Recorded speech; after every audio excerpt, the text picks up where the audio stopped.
Hello everyone, and welcome to Classic Gaming Today, where we take a look at the gaming experiences of the past through the eyes of the present. I'm your host Tony, and today we're going to look at Stunt Island, which is billed as a stunt flying and filming simulation title, developed by the assembly line and published by Walt Disney Computer Software for the MS-DOS computer platform back in 1992. We're going to talk about that game in just a couple minutes, but first, as is usual, just a little bit of housekeeping up front. As always, I'm excited to be here. I hope all of you are as well. If you'd like to reach out, let me know how I'm doing, provide feedback, comments, suggestions, or just talk about classic games and technology in general. I would love to hear from you, and there are a few ways you can reach out. I have an X account with the handle @ClassicGamingT. I have an email address, which is classicgamingtoday@gmail.com, and we have our Discord server. The link is in the show notes. Discord is the best way to get in touch with me and the rest of the community around this podcast. We have a ton of fun out on Discord. We do weekly and monthly gaming challenges, prizes, rewards, discussions. It is all out there. I highly encourage you all to check it out. I also highly encourage you to check out our Patreon. It is patreon.com/ClassicGamingToday. If you want even more Classic Gaming Today goodness, including a Patreon-exclusive bi-weekly podcast expansion pack, patreon.com/ClassicGamingToday is where it's at. I'd also like to give a shout out to our Pantheon patrons. They are ISO, Rich Senewal, David Morton, Sam Twardowski, Sean Oliver, and Maximus Marshall, Steve Novoselic, Wendell Jr., Chris Snowden, The Bay 101, Toucan Sam, Christopher Fose, Grayor, Snatch Bandicoot, NYC Lewis W., Martin Steiner, James Nunn, Yuzu Soda, Vince Gameplays, and Marek. Thanks to our patrons for supporting the show, and thank you all for supporting the show. Whether you contribute monetarily or simply listen on a regular basis, I truly do appreciate all of the support. Before we start diving deep into Stunt Island, I thought it'd be a good idea to let everybody know why I chose that game for today's episode. And the simple fact is, I did not choose that game for today's episode because this game, Stunt Island, was sponsored by Left-Handed Guitarist. Left-Handed Guitarist did send in a message about why Stunt Island means something to him. So, Left-Handed Guitarist, take it away. Quiet on the set, speed, and action.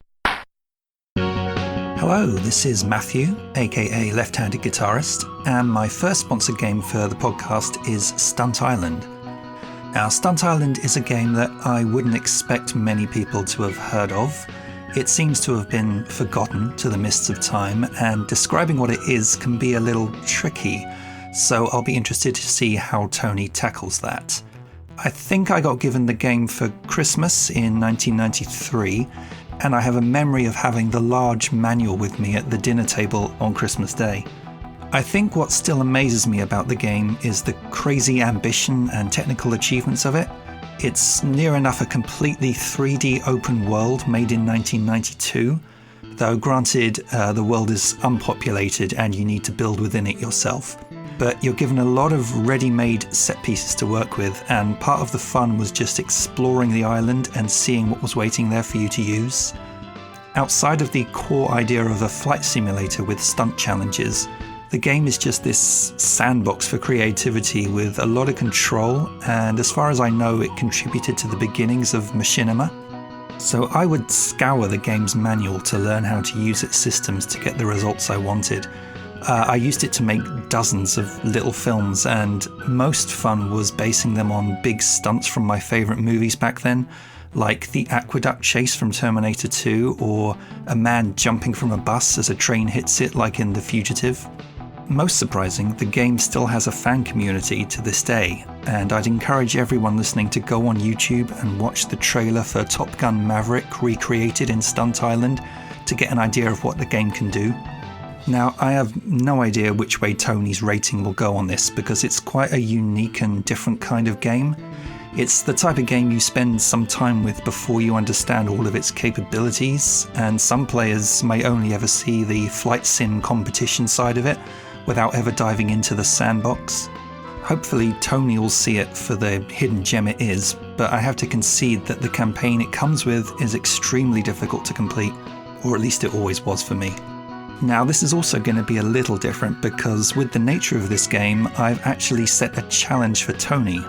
Tony, I challenge you to use Stunt Island to recreate a stunt from a movie you love and post it online for us all to see. Thank you, Matthew, for your message, your sponsorship, and your support. And thank you for the challenge. I will say that I have taken this challenge very seriously. And as we'll talk about, Stunt Island is quite a complex game. And filming an actual, what I'll call quote unquote, good sequence is really, really hard. So I will admit, I have not completed Left-Handed Guitarist's challenge yet. I am going to complete that. I am going to release a video for everybody to see, a recreation of something from a movie that I particularly enjoy. But I was not able to complete that for this episode of the podcast. I do apologize, but listen and rest assured, I will answer the challenge. Now, beyond that challenge, I want to let everybody in on a little bit of behind-the-scenes stuff as far as when episodes are suggested or when sponsored episodes come to be, kind of what happens in my brain when I hear about these games. So sometimes when a sponsored episode pops up, I think to myself, oh, great idea. I remember playing that game. I had so much fun with it. I can't wait to revisit it. Other times when a sponsored episode comes up, I think, oh, well, I know about that game. I've never played it. This is a great opportunity to play something that I heard about back when I was younger, but have never played at all myself. So I'm super excited about those. And then there are other sponsorships that are for games that I honestly had never heard of before. For better or worse, I have never heard of them before. And I think to myself, well, this is going to be a brand new experience. I can't wait to dive into this. That is exactly what Stunt Island is for me. Now, I will let you in on a little background. Left-Handed Guitarist has been a member of our Discord for pretty much since the beginning of our Discord's existence. And he has talked up Stunt Island for a very long time. Even before he became a patron, he was saying, hey, Stunt Island, you've got to play this game. I have such fond memories of playing Stunt Island. It's so cool. It is so diverse. The gameplay is so broad. It's this virtual sandbox. So you could do pretty much whatever you want, creatively with it. And I'm listening to him type about this stuff in Discord, and I'm thinking to myself, well, Stunt Island sounds like a heck of a game. I can't wait to play it. And I did put it on our list of recommended games for future episodes. Now, I haven't gotten around to it, or I had not gotten around to it yet. And then when Left-Handed Guitarist became a patron, he basically said, you have no excuse anymore, Tony. Now you've got to play the game. And I said, okay, all right, that's fine. I will. It wasn't quite as ultimatum-y as that, but it does give me the opportunity now to actually focus on Stunt Island. And as I began to look at it, I became really, really curious. I will admit, after Left-Handed Guitarist mentioned Stunt Island back on Discord, I did a very little bit of research on it because he said that the community around Stunt Island, even though it was a game released back in 1992, he said the community still exists today. There are still people making their own stunt videos and releasing them on the internet. There are even people that are remaking sequences from real filmed movies and putting them in the game and then releasing them out on YouTube, sometimes as side-by-side comparisons of the two shots. And I thought to myself, well, this is crazy. So of course, when he originally mentioned it, I went out and I looked up some of these videos. And what I saw was a game that was definitely a game from the early 90s. We'll talk all about what that means a little bit later. But a game that was definitely from the early 90s, doing things that I can only imagine its developers never intended it to do. I mean, there was one video I looked, which was a literal shot-by-shot remake of the trailer to Top Gun Maverick, which came out, a few years ago at this point, the movie? But it was a shot-for-shot remake. And yes, the graphics were very rudimentary in comparison to the real filmed sequences from the movie, but it was a shot-for-shot remake. And I sort of think to myself, well, hey, if this software package can actually allow you to do that, there might be something here. I'm really curious about it. This, to me, is an early example of a game where creativity rather than predefined objectives would form the core focus of the game. Now, as you play the game, and we'll talk all about the different aspects and features within the game, there is a sort of campaign associated with the game, so you don't have to do all of the creative stuff if you're not feeling the creativity aspect of the title. It's not like you have to film your own sequences, edit your own sequences, and then release them. That is certainly a core component of the game, but it is not the entire game. So I was super curious sitting down to play this one. It felt like one of those earlier creative sandbox titles that you might come across, because there are others. There are other creative sandboxes that are out there, even in the earlier days of computer gaming.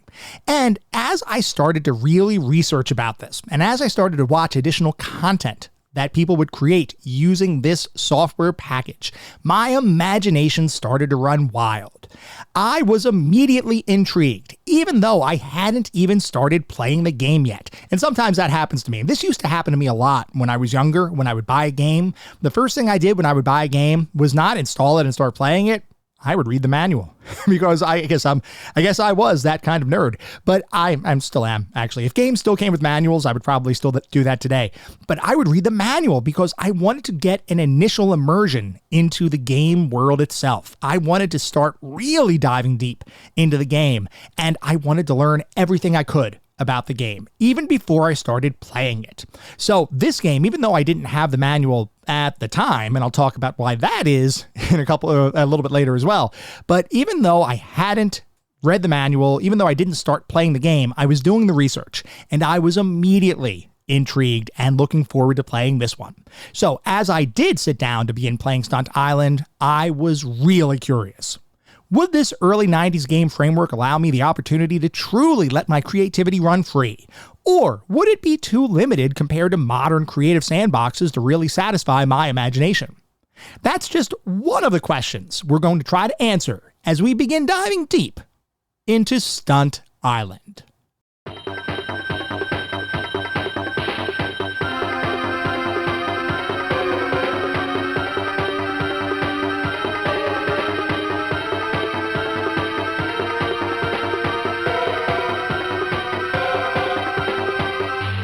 Stunt Island is a stunt flying and filming simulation title developed by the assembly line and published by Walt Disney Computer Software for the MS-DOS computer platform back in 1992. Before we can start talking about Stunt Island, we need to take a step back and talk about the Walt Disney Company and their various forays into creating interactive entertainment. As most are likely aware, Disney is one of the largest film and television studios in the world, and from the point of the company's inception in the early 1920s, they had been known primarily for their work in animation, both via short, several-minute featurettes, as well as full-length theatrical releases.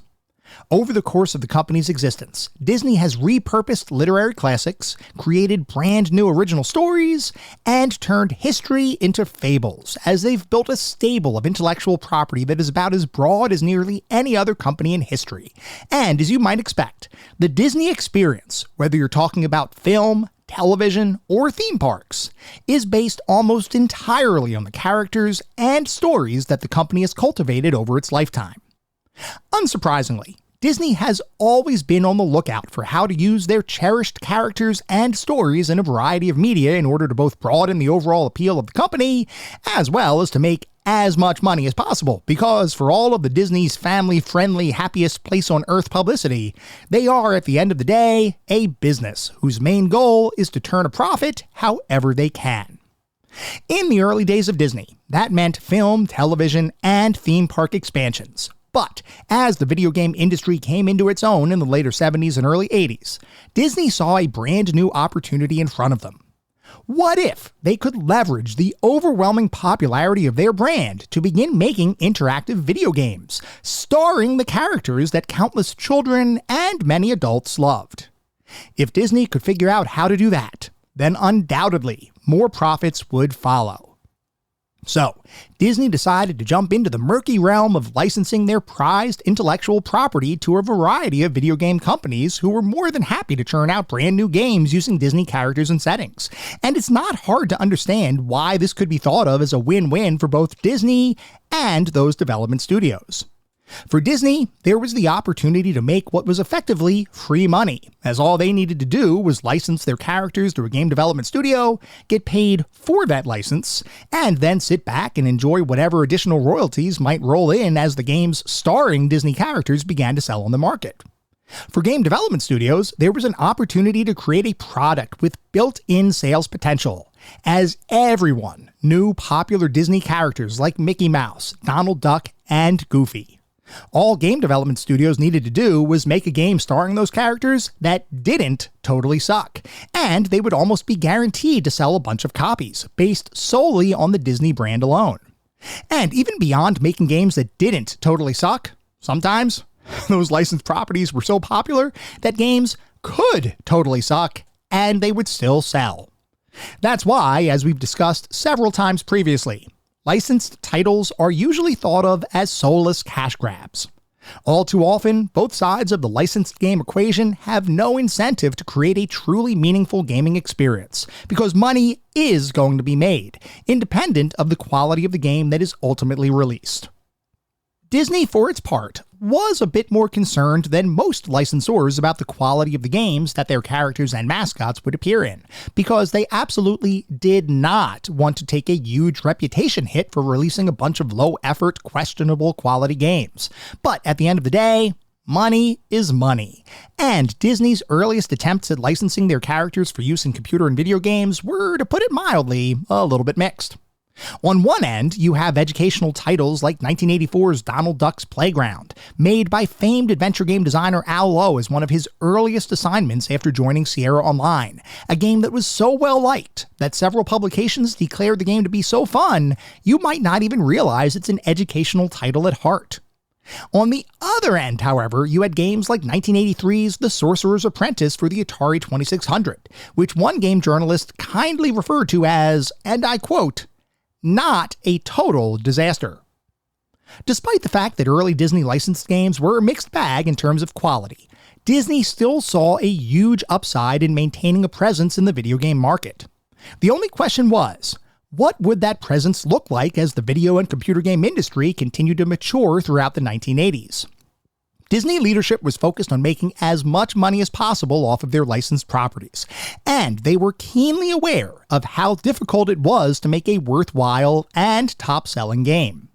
That's one of the main reasons why Disney never invested any of its copious cash stores into standing up their own video game division, at least up to this point in history, because they knew that becoming a successful game development studio would be a very long and uphill road to climb, and they certainly didn't have the talent in-house to begin developing their own video games.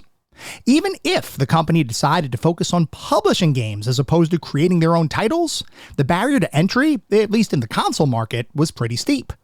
Console game publishers needed to worry about purchasing cartridges, oftentimes in some bulk quantity with no guarantee of making sales, while also needing to have facilities for manufacturing chips, packaging games into boxes with manuals and whatever other inserts were needed, and figuring out shipping logistics to various geographic regions, all before any sales had been formally secured.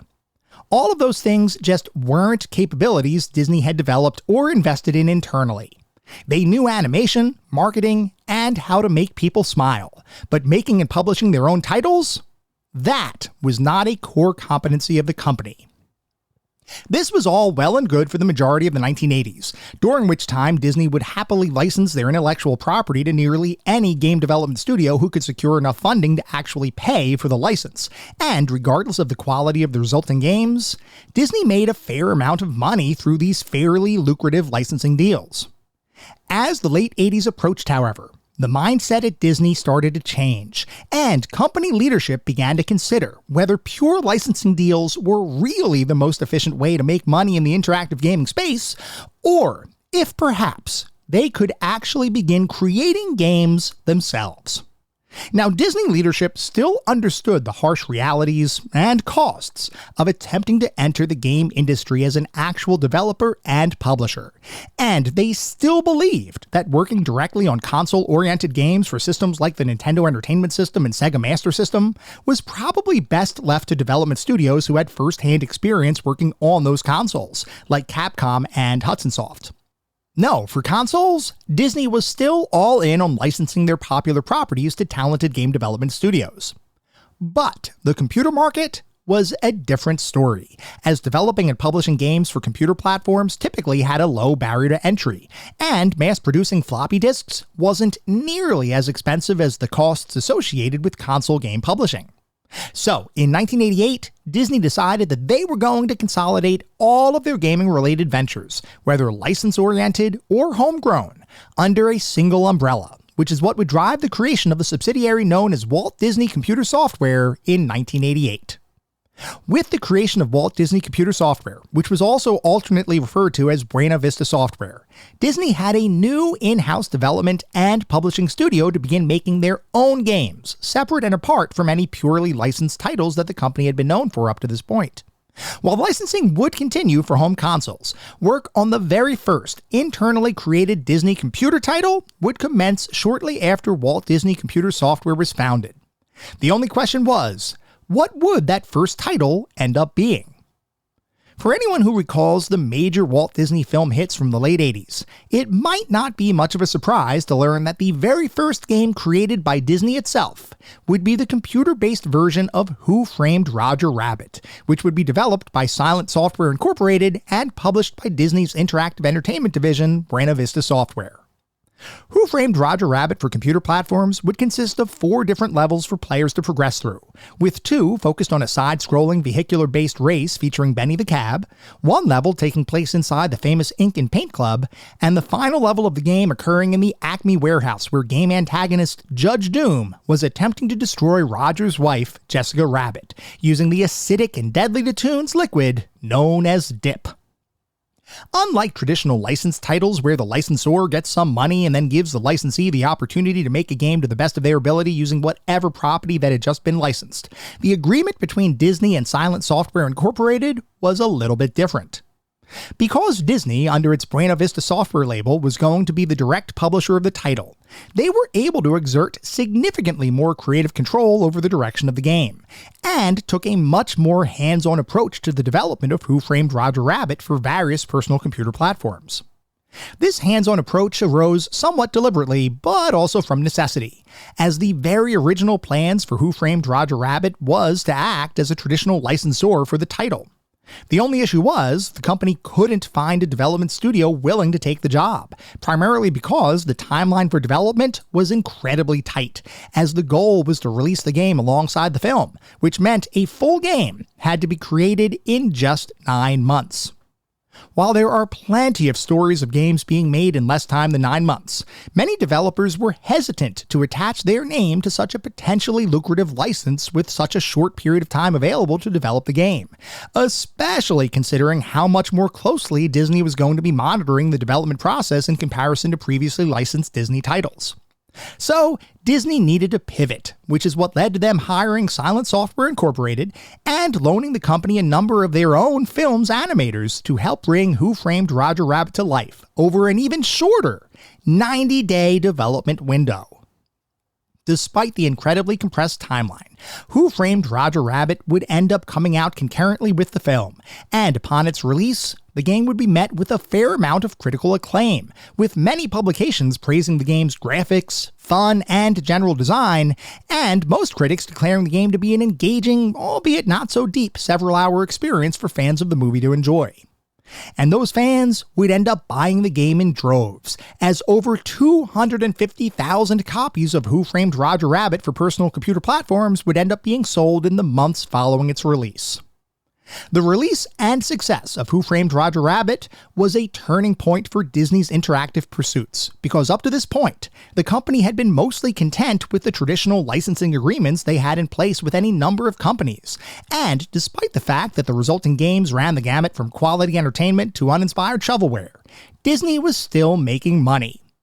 With Who Framed Roger Rabbit, however, Disney saw what a greater hands-on role could deliver, and the company believed that there was even greater potential in continuing to more closely develop games based on Disney properties in the future. According to at-the-time Vice President of Disney Software, Shelley Miles, the trick was, and I quote, trying to create a really good game so it wasn't a game that had Disney stuff slapped on it, or just a bad game. It had to be a good game, and then it also had to be Disney. End quote. That sentiment might seem obvious to gamers who recognize that making a good game is so much more important than having a shiny license. But for the business people who sometimes make these licensing decisions, the commercial and critical success of the computer version of Who Framed Roger Rabbit was a true lightbulb moment, an epiphany that indicated that making a good game with the Disney brand was effectively a license to print money. In a somewhat unsurprising move, Who Framed Roger Rabbit's success would lead to other Disney-branded software being created for the home computer market, some starring beloved Disney characters, with others being more Disney-themed as opposed to offering direct control of famous Disney mascots. Such was the case with another software product that Silent Software would develop in conjunction with Disney, a drawing and animation program entitled Disney Presents The Animation Studio in 1991.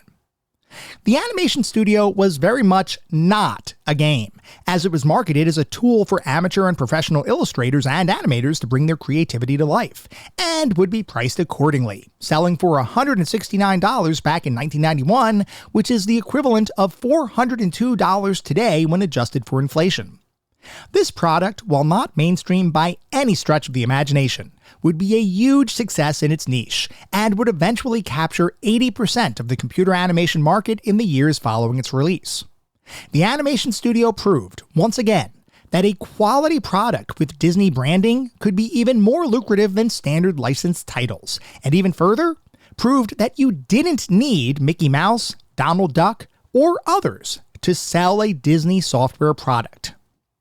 This last realization, that Disney didn't have to rely on their stable of mascots and characters to sell their products, was another epiphany-like situation for leadership at the company, who began to consider that the opportunity space for future computer titles was much bigger than they originally believed. While Disney titles up to this point had mostly been designed to appeal to younger gamers, there was no reason to restrict future titles and games to solely be focused on that market demographic. This realization led the leadership team at Disney to give Walt Disney Computer Software a greater degree of latitude in what products they would be allowed to pursue. And this greater latitude led Walt Disney Computer Software to become more creative in their future product proposals, as they began to brainstorm ideas that didn't include Disney characters, but would instead be worthwhile experiences independent of the Disney brand. And of the various ideas the team came up with, one seemed to have more merit than others. This idea, which involved giving players the opportunity to become an aerial stunt person working on the backlots of a Hollywood production, straddled a couple of different core concepts that the team thought had some merit. One of those concepts would be focused on flight simulation, coupled with an overarching narrative related to movie production, where players would fly a variety of aircraft and perform different stunts based on the needs of their movie studio, a sort of mission-based structure that mimicked more traditional combat flight simulators, but added a decidedly less life-or-death coat of paint to the experience. And secondly, beyond being able to fly in a variety of stunt-based missions for your movie studio, the game would provide players with the opportunity to let their creativity run wild, as they would be provided with the tools needed to quote-unquote film their own sequences, complete with the ability to stage scenes, build sets, script animations for different vehicles and side characters, and even recreate popular sequences from real movies and television shows. This dual nature of the proposed game, coupling a mission-based stunt flight simulator with a creative sandbox where nearly anything would be possible, sounded like a winning combination, and shortly after fleshing out more of the game's framework, nearly everyone agreed. This was an idea worth pursuing. And with that, work on the game that would eventually be known as Stunt Island officially got underway. Creating Stunt Island would fall to both Walt Disney Computer Software as well as development studio The Assembly Line, a British company founded in 1988 with the intention of creating high-quality games for popular computer platforms in the UK and Europe, most prominently the Commodore 64 and Amiga. And even from the earlier days of the company's existence, it achieved a fair amount of success creating some fairly unique gaming experiences. One of those experiences, a title called Pipe Mania, is perhaps better known by the name Pipe Dream, which was published by Lucasfilm Games for a variety of computer platforms in the late 80s en route to being named one of the best strategy titles of the year in 1989. Another impressive game early in the company's lifetime was 1990's Vaccine, an Amiga-based, three-dimensional, first-person shooter title that tasked players with eliminating a virus that had infested the body of the President of the United States. And note, yes, I said three-dimensional first-person shooter, and in this instance, that's not a mischaracterization.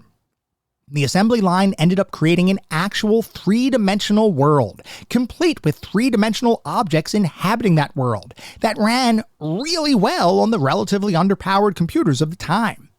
In this era of gaming, the concept of true 3D anything in a game was mostly restricted to slow-paced simulators, not super smooth first-person perspective titles. And even though Vaccine would only feature geometric shapes as opposed to complex polygonal figures, the simple fact is that Vaccine was very much ahead of its time and would be recognized as one of the more impressive titles released in 1990. Obviously, the assembly line was a talented development studio, and in fact, that talent was part of the company's DNA since its very inception. The team at the studio had prided themselves on being world-class programmers who could make computers do things that no other company in the world could possibly match.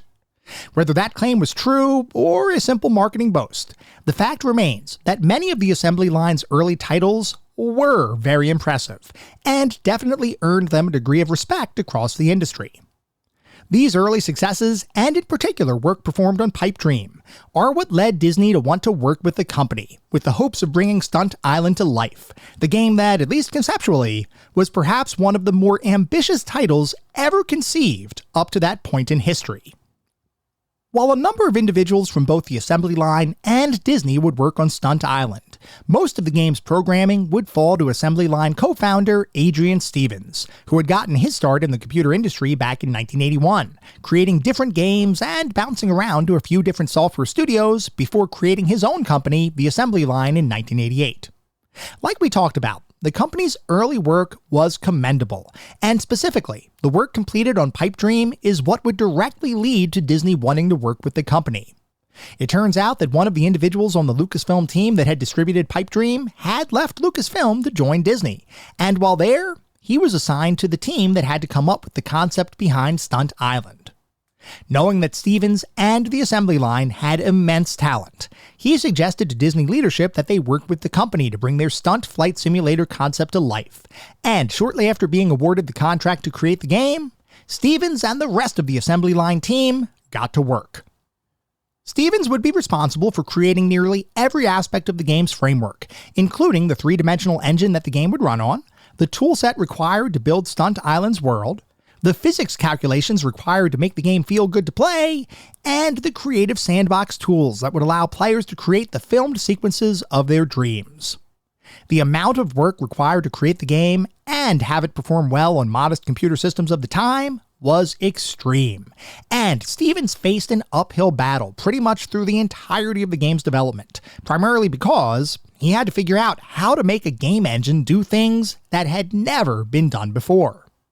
As an example, as part of Stunt Island's requirements, Disney directed that the title had to be smoothly playable and highly detailed, at least for the time, when running on very low-powered computers of the time, the thought being that the more computers the game would run on, the more profits the company would earn. Making this general requirement a reality would require Stevens to develop his own algorithms for three-dimensional graphics rendering, primarily because there were almost no industry-standard 3D algorithms at this point in history. There had been academic discourse, and various three-dimensional graphics research had been published by the leading researchers in the field, but actually applying those 3D algorithms in a high-performing game just wasn't a thing yet. Stevens figured this all out while making Stunt Island, with perhaps his most innovative creation being the level of detail system used to render visuals in the game world. Not to get too technical, but the concept of level of detail processing is something that can make a game run really well, or chug mercilessly, as the amount of processing power available on a given computer may or may not be the same as any other computer that an individual game may run on. What this means in practical terms is that game developers needed to design their games to run well on a variety of computers, many of which had huge differences in their overall capabilities and processing power. Stevens came up with a way to represent objects in the game world as hierarchical constructs, with the degree of hierarchy used when rendering graphics to the screen dependent on the power of the user's computer, coupled with how close an individual was to a given environmental feature. Take, for example, a forest. In Stunt Island, Stevens designed a forest as a collection of smaller forests, which were subsequently and recursively defined as yet another collection of smaller forests, which would eventually decompose into the constituent trees that make up the smallest chunks of forestry in the game world. On a computer with a significant amount of processing power, you might be able to see individual trees rendered in the game world because the computer could handle it without impacting performance. Other computers, however, might not be as powerful and could not successfully render forests as a series of individual trees. For those less powerful machines, trees would be rendered as quote-unquote chunks of forest, which would be less detailed, but would still convey the feeling of flying over a forested area of land. This level of detail-focused rendering effectively meant that the game could scale across a ridiculously wide range of computer hardware, all without needing to worry about specific processors or video cards or RAM totals prevalent in any single machine. The engine would simply work within the confines of the computer's capabilities, and in nearly all instances, the game would still run smoothly, which in the eyes of many was a feat of pure technical wizardry. Beyond the technical aspects of the game's engine, Stevens would also be responsible for designing the tools that other people could use to actually design the game world and the props players could use within that world. Interestingly, this is where Disney got even more involved with the project, as while Stevens and the assembly line was focused on creating Stunt Island's overall framework, Disney animators and designers would be responsible for creating the thousands of individual objects that would be included in the game, all of which would be created as three-dimensional objects for players to either fly past or use in their own filmed sequences. And speaking of those filmed sequences, Stevens also had to figure out how to adequately record all of the different things that might be happening in the game as players would be navigating the in-game world, while also giving players intuitive enough controls to edit their creations after filming was complete. The level of complexity prevalent throughout the game, from the engine to the tools to the overall way the game performs, was immense. And over the course of almost 2 years, Stevens, the rest of the assembly line, and a number of Disney creatives would all work collaboratively to bring Stunt Island to life. And finally, after tons of concerted effort, Stunt Island would release on the market in 1992, with the only question being whether all of that effort would be worth it. Would Stunt Island resonate with gamers around the world? Well, the short answer to that question is yes. Yes, it would, as Stunt Island would be heralded as one of the most innovative computer games made up to that point in history, with several publications naming it the most innovative product of the year, a significant advancement for both flight simulation and movie creation software on a home computer, and one of the best simulation titles released in 1992.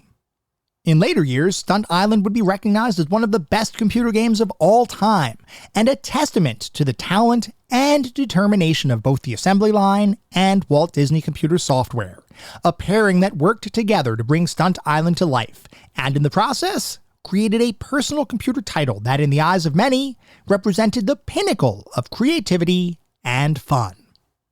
Nowhere is that fact more evident than in the fact that several fan-made communities have sprung up focused on the game, and even today, Stunt Island filmed sequences continue to be made by fans of the title, with a ridiculous number of customizations created over the years by dedicated fans. There are entire online repositories where thousands of Stunt Island films can be found, and that number continues to grow, almost on a daily basis. To say Stunt Island remains a beloved title would be an understatement, and there remains a strong contingent of gamers who continue to yearn for a more modern remake or true spiritual successor. Unfortunately, as of this recording, no such modern analog exists, which is certainly a shame, because Stunt Island, despite being released over 30 years ago, remains one of the more innovative and beloved computer games to have ever graced our collective computer monitors. Returning our attention to the creative force behind the game, the assembly line would unfortunately shutter its doors shortly after the release of Stunt Island, which would end up being the company's final game. Even while Stunt Island was in the process of being created, the company began losing staff, with Adrian Stevens remaining one of the anchors that spearheaded the title through development and to eventual release. Walt Disney Computer Software would also cease to exist just a couple years after Stunt Island's release, with the group eventually being merged with another division at Disney, Walt Disney Television and Telecommunications, to form Disney Interactive, the new interactive entertainment division of the Walt Disney Company. A number of other corporate restructurings and name changes would follow in later years, until eventually, in 2016, Disney's entire interactive entertainment division would be shut down, effectively ending Disney's foray into creating its own unique brand of interactive games and experiences, many of which, like Stunt Island, remain beloved by countless gamers around the world. Despite the fact that Stunt Island never had any follow-up releases, and despite the fact that the creative force behind the game no longer exists, I remained in high hopes as I sat down to begin playing the game for this episode of the podcast, an experience that we're going to dive deeper into as we continue our discussion on Stunt Island.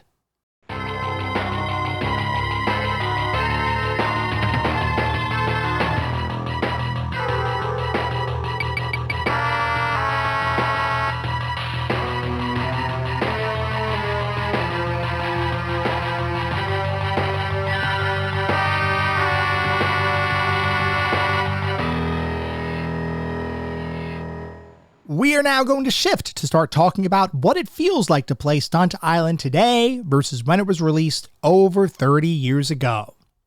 Before we begin, I've got to say that Stunt Island is probably one of the more robust software packages that we've discussed on this podcast.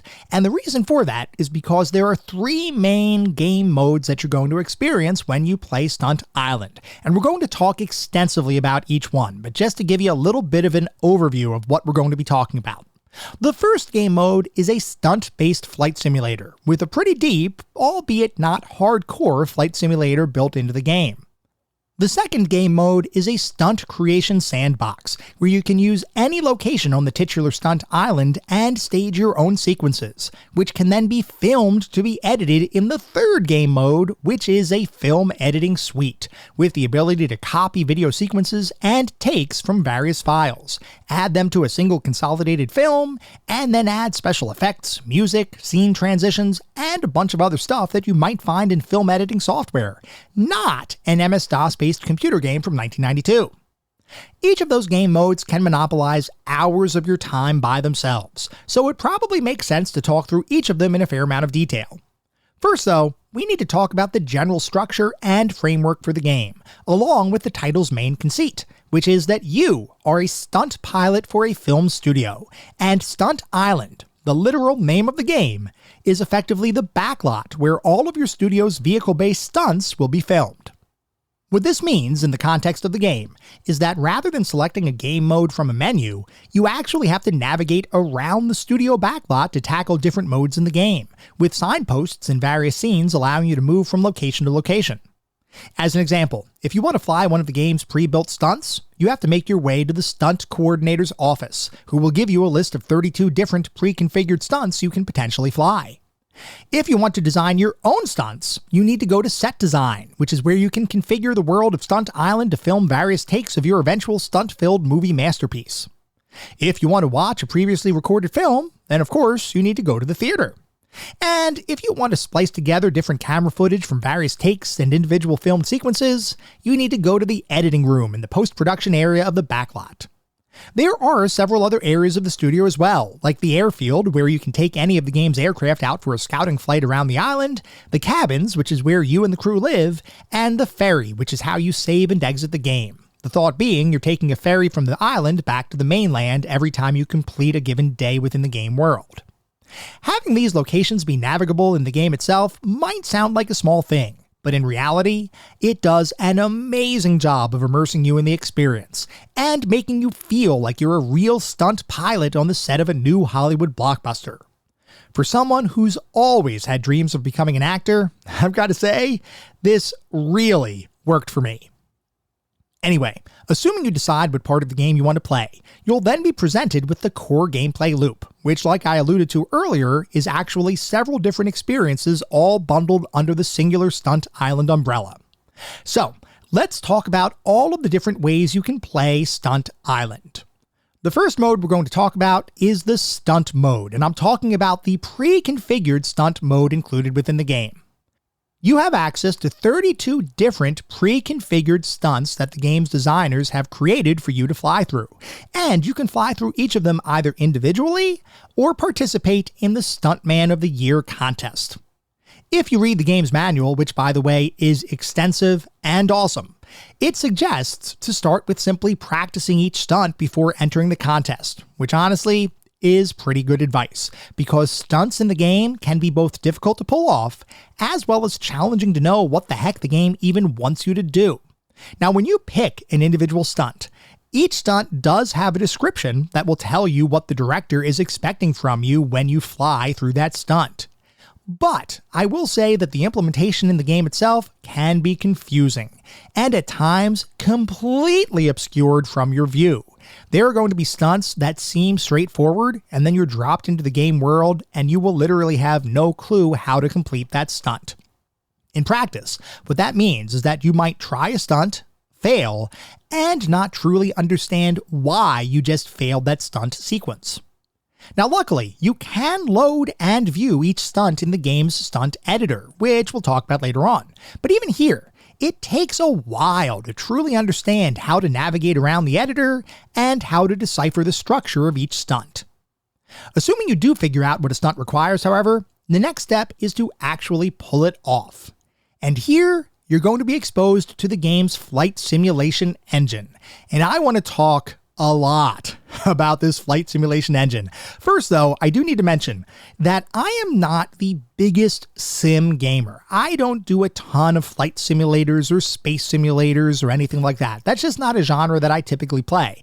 I have certainly played some over the course of my career. When I was younger, one of my favorite experiences was loading up Microsoft Flight Simulator on my laptop, and when we would go on vacation as a family, I would bring that laptop, I would open it up, and I would start a simulated trip to wherever we were going on vacation. The thought being, I was going to test that flight simulator to see just how accurate it was. If we were going to Orlando, you better believe I was taking off from the Philadelphia International Airport, going into Orlando International Airport, and seeing if I could actually mimic the flight in real time.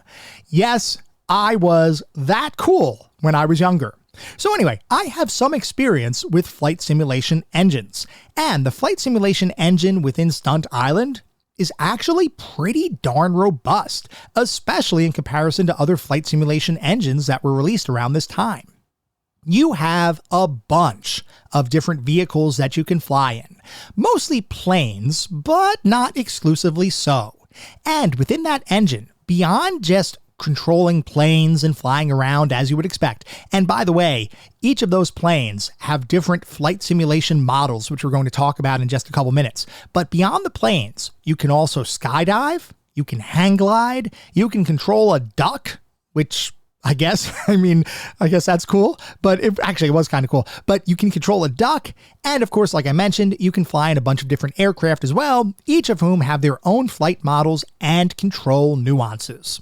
And speaking of those flight models and control nuances, every time you sit behind the stick of a new plane or some other kind of device within the game world, it will feel almost entirely different. When I first started playing the game, and actually, we should talk a little bit about the controls for the game right now, because this does play directly into the overall flight simulation engine and the experience of actually controlling your aircraft within the game. When I first sat down to begin playing Stunt Island, my immediate thought was I was going to create the best possible flight simulator environment for me. I grabbed my joystick, I attached it up. Now, granted, I was emulating this via DOSBox, so this might have driven some of the issues that I'm about to talk about. But I took my joystick, I plugged it in, I went into DOSBox, I configured the joystick with the game, I configured the game options appropriately, and then I started playing around in the game world. Well, I'm going to tell you right now, the joystick never felt good to control the game. I've got to assume that there is some control issue with the way that DOSBox and Stunt Island was being emulated, because the joystick controls just felt super imprecise. They felt really almost kind of floaty, and it didn't really control very well. Luckily, there is an alternate way of controlling the game, which is ultimately the game, or the way I played the game, which was using the mouse. So once I decided the joystick was just not going to work for this particular playthrough, I started using the mouse exclusively, along with the keyboard for various shortcuts to play the game. And when I first started playing with the mouse, I immediately noticed that the controls were much more responsive and much snappier. Almost a little bit too snappy, depending on what aircraft you were controlling. Because I will tell you, when I first started playing this game, I would make fairly broad motions with my mouse. The thought being that I had to get from point A to point B, and if I was going to have to bank to the left, I better make sure the computer knows that I am banking to the left. Well, that was not a great idea, because the controls in Stunt Island are very, very sensitive. I mean, super sensitive. If you have never played this game before and you try to play it, you will notice very quickly that the best way to play the game is not by making wide, sweeping control motions, thinking that the computer couldn't possibly think or know what you were doing with your mouse, but rather to do very small, precise movements. And in that way, it felt much more engaging and simulation-centric than what I originally anticipated. I thought this was going to be a much more arcade kind of centric simulation experience, where you had to make broad motions to move all around the game world, or to dive your nosedive in your plane. I can't even speak. To nosedive in your plane, or to ascend into the clouds. I thought you'd have to make really broad sweeping motions. That is not the case at all. You want to be precise, and you want to make slow controlled motions in order to control the planes. Even then, as you're playing the game, anytime you sit behind the flight stick of a different plane, you're going to have to learn the nuances of that plane's flight model, because it feels very different controlling a propeller-based biplane in comparison to a military jet. It feels incredibly different. The speeds are different. The nuances of the controls are different. Sometimes even the keyboard shortcuts are different based on the different nuances and specifics within a given plane. There are a ton of different planes included in the game, and controlling each of them will take some getting used to. It was something that I will admit led to a little bit of frustration early on as I was playing the game. But if you stick with it, which I ultimately did, I played the game for hours and hours and hours. If you stick with it, you'll eventually know exactly how to control these different aircraft. And once you do, man, the game becomes pretty darn engaging and fun. And you really start focusing on the act of playing the game and not learning the nuances of the aircraft and the controls required to become proficient. I will say, though, that Stunt Island, while being a flight simulator and having a ton of simulation behind the scenes as far as different aircraft goes and different flight models, it is not the deepest flight simulation model in general. There are full-fledged simulators, maybe not so much at this point in history, though there were some. But today, if you sit down behind a modern flight simulator, you're going to have oodles of information thrown at you. You're going to have so many switches and different controls that you could potentially mess around with that it's going to feel like you're flying an actual plane. Stunt Island does make it a much more straightforward kind of experience to actually fly in the various aircraft included in the game. So there is a degree of arcade simplification here, but there's also a depth of simulation that you wouldn't expect in a full-fledged arcade experience. It's kind of an interesting hybrid between the two. The flight simulation model feels really good once you get used to it, and the fact that the controls for controlling various aircraft is simplified means you should be able to sit down and play it after you spend some time practicing the game's controls. This is not going to be a pick-up-and-play title, at least from my perspective. You're not going to sit down and automatically be good at the game, but it's not going to have a huge barrier to entry like many true flight simulator titles might have. So in this way, the game is actually a really nice balance. But I will say that the depth of the different flight simulation characteristics within the game is much greater than I ever anticipated when I first sat down to begin playing the game. Now, like I was mentioning, in order to actually progress through the game, you're going to have to pretty much master the game's flight simulator. Otherwise, you will never beat the game's 32 built-in stunts, not even to mention any special stunts that you create for yourself in the game's sandbox mode. This is going to take a lot of time and a very gentle touch. But if you go through, if you dedicate the time, and you practice all of the game's stunts, and you master Stunt Island's flight model, you will be ready and prepared to enter yourself into the Stuntman of the Year competition, which requires you to complete 26 of the 32 available built-in stunts, ending the event with the highest total earnings in comparison to your competitors. So the way this works is you will now be entered into this contest, and there's a leaderboard and everything. And well, of course, it's only computer controlled opponents within the game, but you will have a leaderboard and you'll have to complete a bunch of these stunts that are already pre-configured in the game in order to earn as much money as possible for filming those stunts.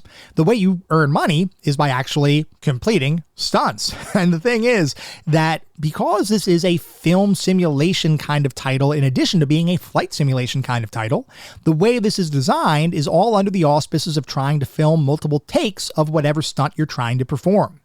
If you can film a single stunt with a single take, meaning you do it, you fly it, you complete it, you're done, you will earn the most possible money for that stunt. If, however, it takes multiple takes for you to get through that stunt, the overall earnings that you receive will dwindle. And if you don't complete a stunt at all, you're not going to earn any money. And actually, I believe you actually might go negative. I can't remember if you can go negative or not. You might. I would need to go back and play it again. I apologize. I'm not entirely sure. But I thought I remembered seeing some negative numbers there as well. So the way this works is you have to be good enough to be able to complete stunts in as few takes as possible in order to beat the rest of the computer-based competition who are also all flying their own stunts. If you can earn the most money over the course of that competition, you will be named the Stunt Person of the Year, and you will effectively beat what I'll consider Stunt Island's single-player campaign. So at this point, we just talked through the flight simulation aspects and the stunts that are in the game, so you might be thinking that Stunt Island is a pretty deep gaming experience, and you would be correct in that assertion. Interestingly though, we have barely scratched the surface of the game's complexity, because the true complexity in Stunt Island comes with its set design and sandbox mode. Within the sandbox mode, within the overall set design mode, you will have the ability to literally design anything you can possibly think of and place props, aircraft, whatever else, anywhere in the game world with whatever orientation that you want and have it do whatever you want it to do. You might think that I'm being hyperbolic by suggesting that you have nearly unlimited control to do whatever you want within the game. No, I'm not, because the set design mode is one of the most in-depth modes that I have ever experienced, certainly in a computer game around this time, but even looking at it from a modern perspective, there's a level of depth here that I did not expect at all.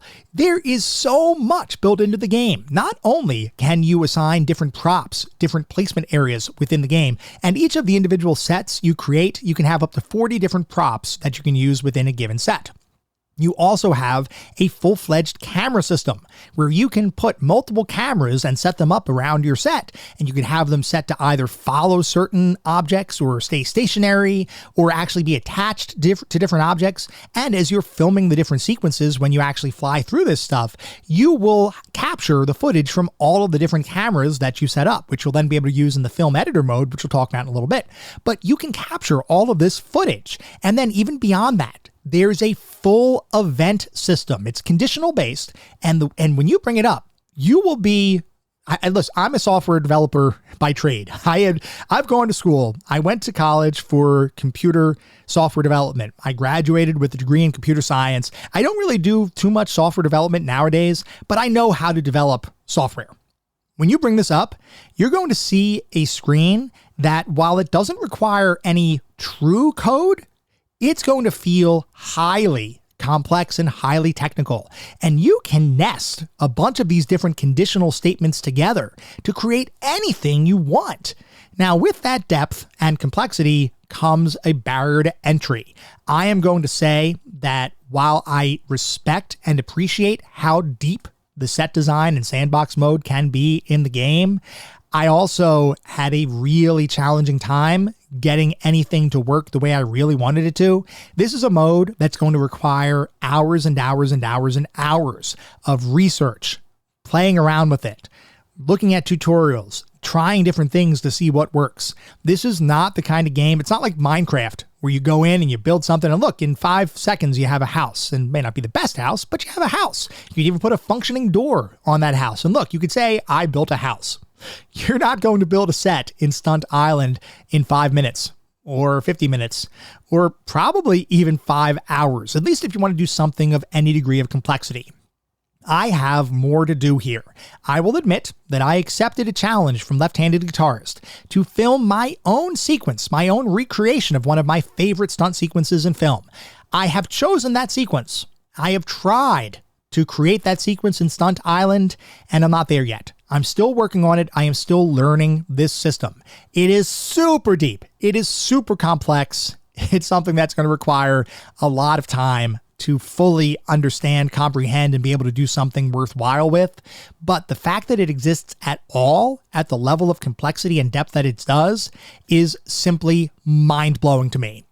And then, assuming you go past the set design mode and you filmed some sequences and you use the different cameras within that mode, you can then go into the film edit mode, which feels like you're using a full-fledged film editing piece of software. You can pick different segments of video to include in your final video. You can add special effects and sounds and music and pretty much anything else you would expect. This is all in a game from 1992. It is insane how much complexity is included here. And you have the pure gameplay stuff and the creative stuff all mixed together. The simple fact is, there is a ton to do in Stunt Island.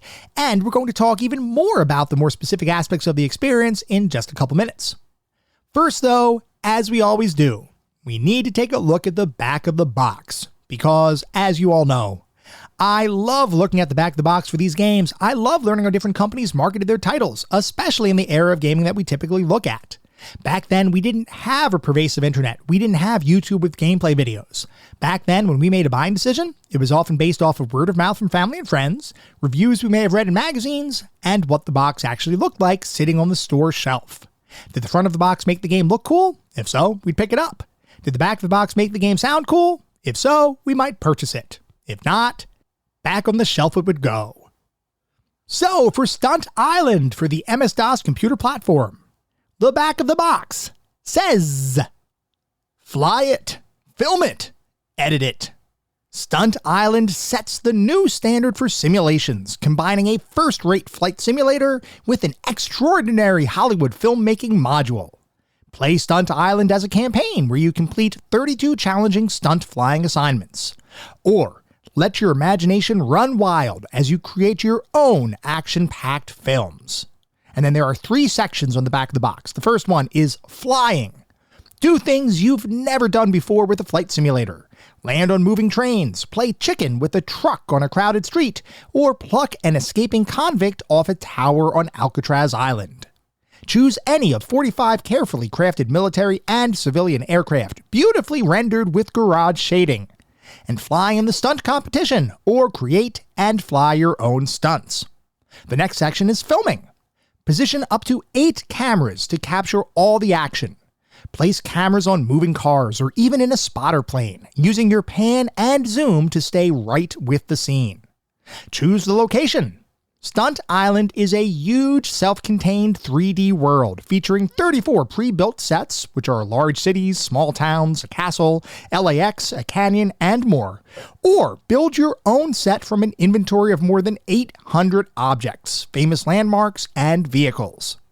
Set vehicles in motion, trigger explosions, fire missiles. You have complete control over all the action. And then finally, editing. With film footage in hand, head for the editing facility, where you'll cut and splice the best camera angles into your action-packed film. Add music, sound, optical effects, credits, even your own voiceover, which requires a Sound Blaster or compatible. Existing stunts come with an auto-edit feature to help you learn the ropes. Then, set the date for your Hollywood premiere. Stunt Island was developed with the assistance of top Hollywood producers, stunt coordinators, set designers, and pilots. It's the only flight simulator offering you a crash course on Hollywood. And then there are some screenshots on the back of the box that are kind of film strip themed. So they're pictures within a film strip kind of structure. And I have got to say, this box sells me 100 bajillion% because it sounds absolutely amazing.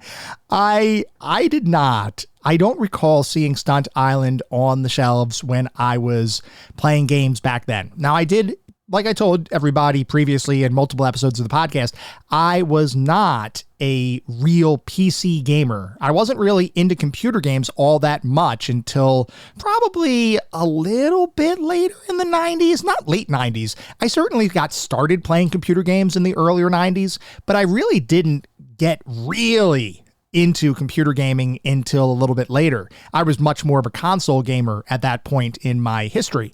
So I must have missed Stunt Island completely. But looking at the back of the box, yes, this would have absolutely been the kind of game I picked up, even though I am not a big flight sim kind of gamer, because it just sounds like there's so much stuff to do here, and the level of creativity you have at your disposal and using your own creativity to make something happen.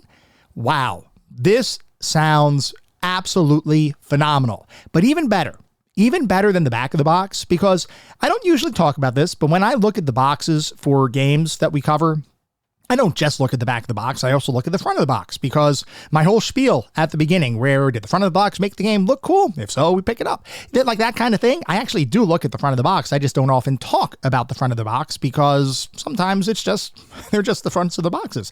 But for Stunt Island, if you look at the front of this box, you will see such an amazing piece of artwork. I mean, it really does. It kind of evokes the feeling of golden era Hollywood stunt kind of filming and just that whole kind of feel. It looked so cool that I actually bought a complete in-box copy of Stunt Island from eBay because I thought the box, and look, we'll talk about the game itself, but the box, simply the box and the front of the box looked so amazing that I needed it in my collection. I needed it in my collection. So I actually purchased a copy of the game just because I wanted the box and I liked the box so much.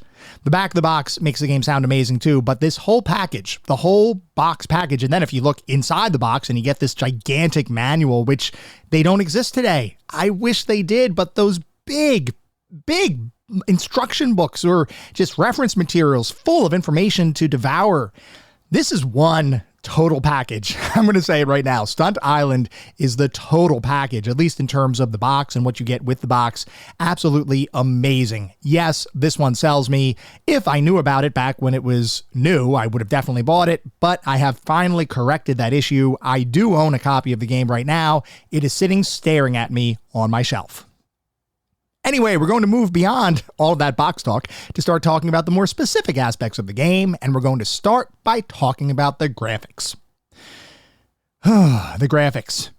These are incredibly rough from a modern perspective. Now, don't get me wrong. They're impressive visuals, impressive 3D visuals, actually, for a game from 1992.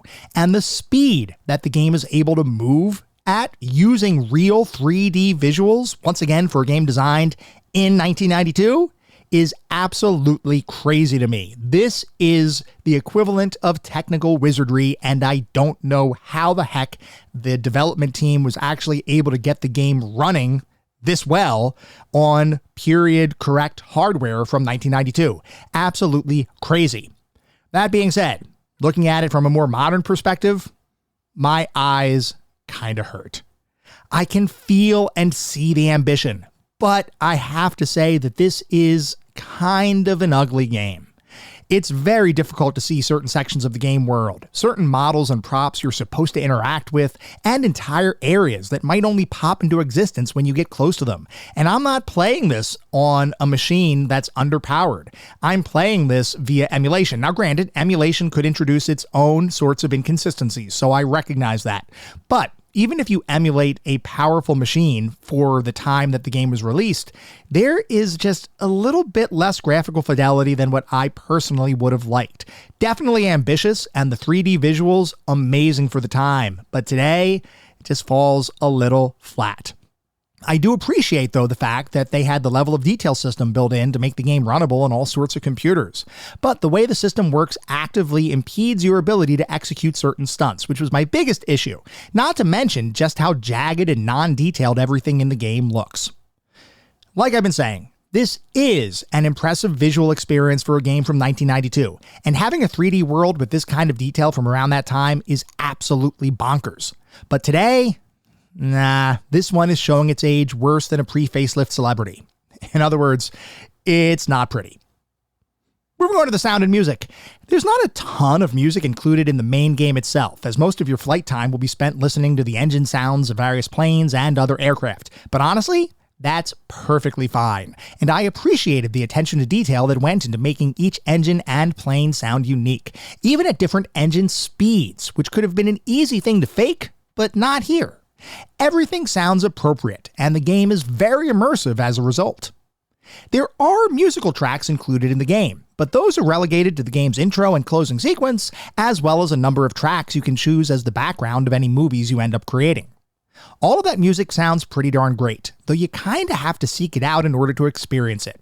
Not an issue really, because the more sound effect-centric experience of flying is pitch perfect, but something to note if you're trying to find music.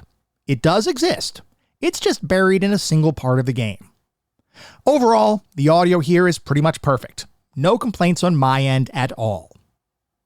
Moving on to the narrative and story, in Stunt Island, you are a stunt person working on a massive studio backlot known as Stunt Island, and your mission, if you choose to accept it, is to pull off some of the most insane stunts ever committed to film, and hopefully survive to reap the rewards.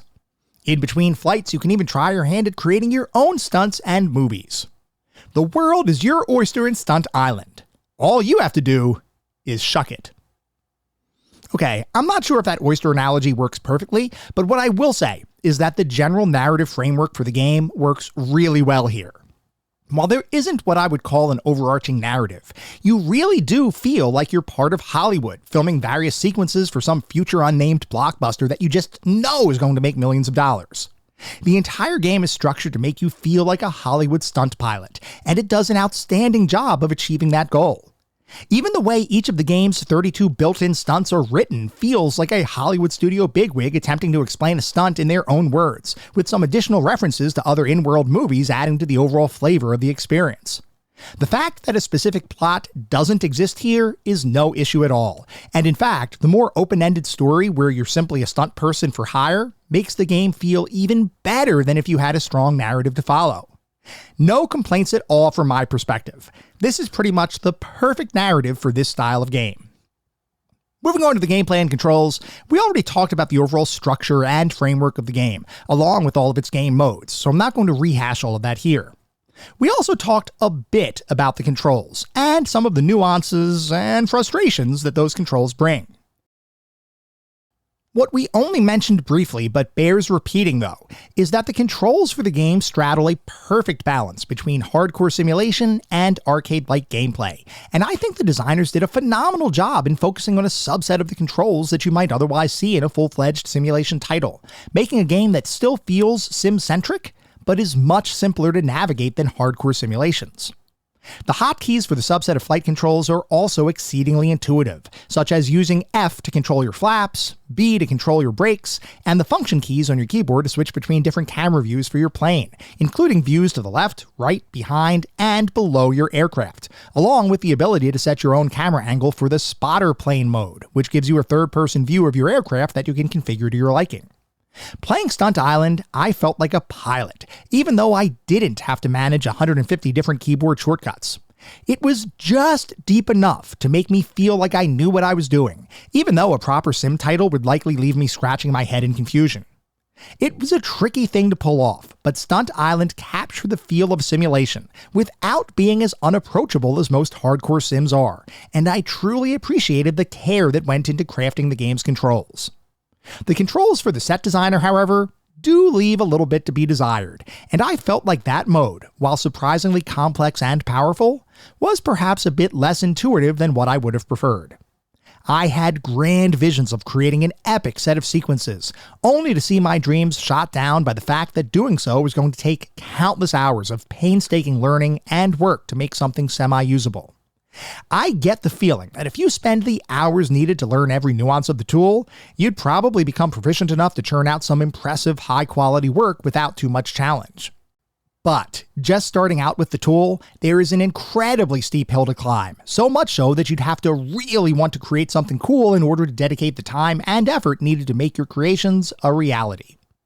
I unfortunately was not able to spend enough time with the sandbox creation section of the game to become proficient with it, but I can see its power, and I appreciate its inclusion. It's just something that requires a lot of time to learn, and the realities of my schedule meant that I couldn't devote the time needed to make it truly shine for me, at least not yet. Putting that aside, the simple fact is that there is a ton, and I mean a ton, to do in Stunt Island, and I feel like there's something for almost everyone here. While the game can be frustrating, and it can be tricky to control, and it will require a lot of time to learn regardless of which game mode you're experiencing, at the end of the day, it's all worth it. Because Stunt Island is a pretty darn great game. So, what is our verdict on Stunt Island? Well, I've got to admit, I went on a little bit of a roller coaster of emotions with Stunt Island, because my first impression of the title was not good. I thought the controls were finicky, imprecise, and way too sensitive. I thought the graphics were really rough. I thought the stunts were designed with fun concepts, but very unfun execution. In short, I was really not having a good time. But then, around the 10-hour mark or so, something clicked, and I began to really enjoy the game, so much so that I wanted more and more of it. I wanted to try out different planes, I wanted to create my own filmed sequences and stunts, and I wanted to win the Stuntman of the Year award. In short, I wanted to play more Stunt Island.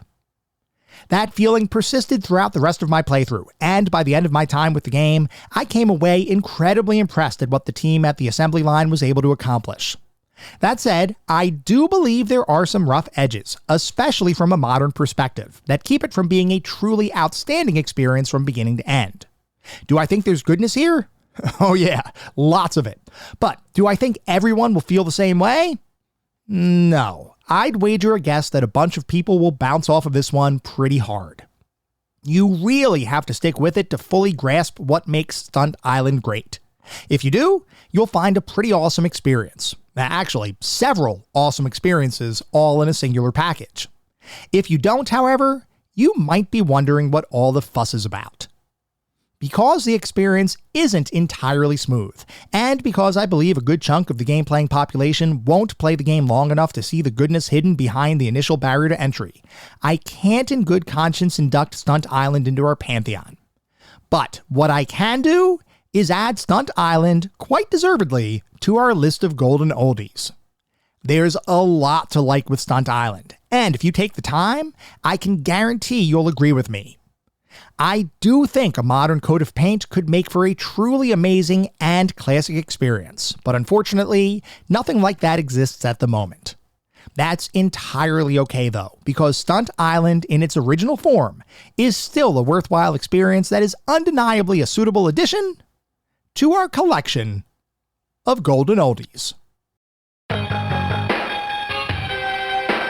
It is now time for this week's set of gaming challenges. They are all, of course, focused on Stunt Island. Your first challenge, worth a single coin, is to simply complete your first stunt. There are 32 pre-configured stunts included in the game. All you have to do is complete one of them, and you will earn 1 coin. Your second challenge is to create a simple, custom-filmed sequence. There is a robust creativity and creation suite included in the game. If you can film a simple sequence, it doesn't have to be anything special, just film something, and you will earn 2 coins. And then finally, your third challenge, worth 3 coins, is to win Stuntman of the Year. This is going to require some dedication, practice, and perseverance, because to win Stuntman of the Year, you have to complete a ton of the game's stunts, and you have to complete them well. If you can do that and win Stuntman of the Year, you will earn 3 coins. As always, post proof of your accomplishments out on the CGT Gaming Challenges channel over on Discord. Good luck! You're going to need it.